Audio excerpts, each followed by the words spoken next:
When it comes to distributing Star Wars toys, of course we know Kenner, and in the UK we know PAL Toys, in Australia we have Tall Toys. Well, what about Irwin Toy Company? It's a little toy company that helped toys get to Canada that a lot of people have seemed to have forgotten. This time, a little history about a toy company that a lot of people forget to even talk about when it comes to Star Wars. As I said in the opening, we all know Kenner. Anyone collecting vintage Star Wars figures or toys, even for that matter, know Kenner. And if you grew up in the UK, without a doubt, you know PAL Toys. But what about Irwin Toys? I'm going to try very hard to say Irwin, I-R-W-N, without it sounding like urine. Oh, wish me luck. Irwin Toys started way back in 1926. 1926. Then they were an importer and distributor of dry goods.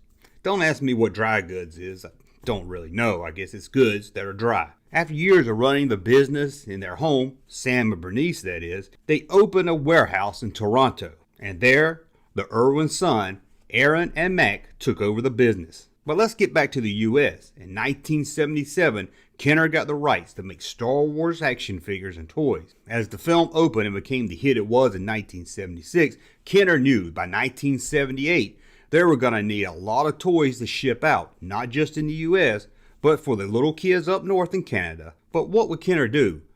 Within a year, build a whole new distributing center for the toys in Canada? That was just way too much work. So they reached out to the toy company they were already doing business with, Irwin Toys, who at this time was the major toy distributor for U.S. toys in Canada. In fact, throughout the 80s, if you bought a toy in Canada, it was distributed through Irwin's Toys. In the 70s, their biggest client was Kenner and Parker Brothers. So when Kenner knew they had to get toys to Canada, using Irwin Toys was a no-brainer. And for Irwin Toy Company, getting the Star Wars rights came at the right time. In 1972, the company would see its stock price of 50 cents a share rise to 51 cents a share. The company was doing all right, but it wasn't growing. And in 1973, when an oil embargo hit, things got worse. The company was hit with millions of unsold products in their inventory, and toy retailers had cut back ordering toys, and even the toy companies was cutting back on producing toys. With too much inventory and not enough buyers to buy the inventory, it wasn't looking good for the Irwin family. By the end of January 1974, the company had $9.5 million in inventory. But within a year, they was able to drop their inventory dollars to about $7 million.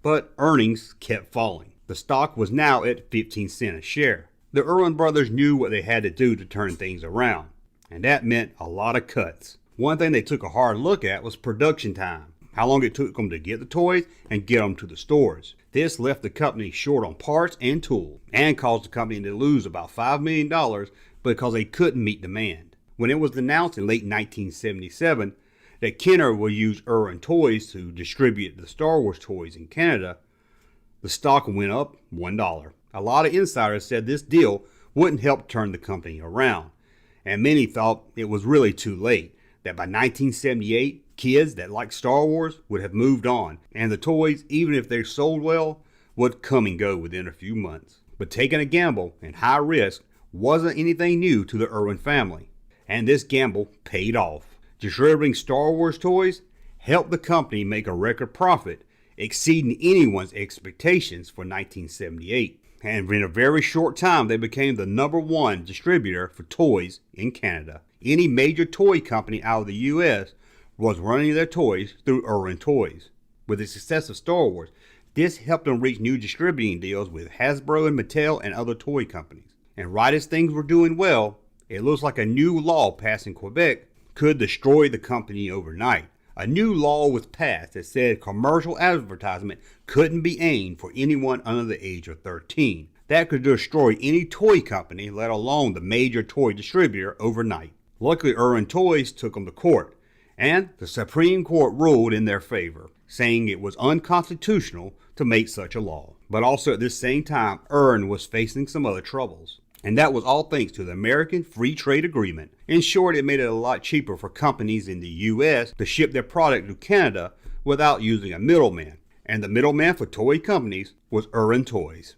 This would cause the company to lose most of their distribution rights to most of the major toy companies. In the early 90s, there was no need for these toy companies to use Irwin Toys anymore. The company went on until 2001, when it was bought by a private investment group for $55 million. As soon as the company bought it, they filed bankruptcy and liquidated the inventory and whatever else they could. The Irwin Toys factory was even sold for $10 million to another toy company called Toy Factory Lofts. And in 2003, Irwin Toys was officially closed down. But family members George and Pete Irwin at least would buy back the name in 2003. When it comes to the Star Wars toys, most of us forget the help that Irwin Toys did getting Star Wars to Canada. It might have said Kenner on the Star Wars package, but without Irwin Toys getting them to the stores, kids in Canada may have never been able to play with Star Wars toys. Well, that's a look at the forgotten toy distributor that helped Star Wars come to Canada. I want to thank you for watching. As always, thumb up so I know you like my content. Subscribe to the channel. We'll talk again soon. Hey, Junkman channel popping though. Thank you, sir, for that unsolicited testimony.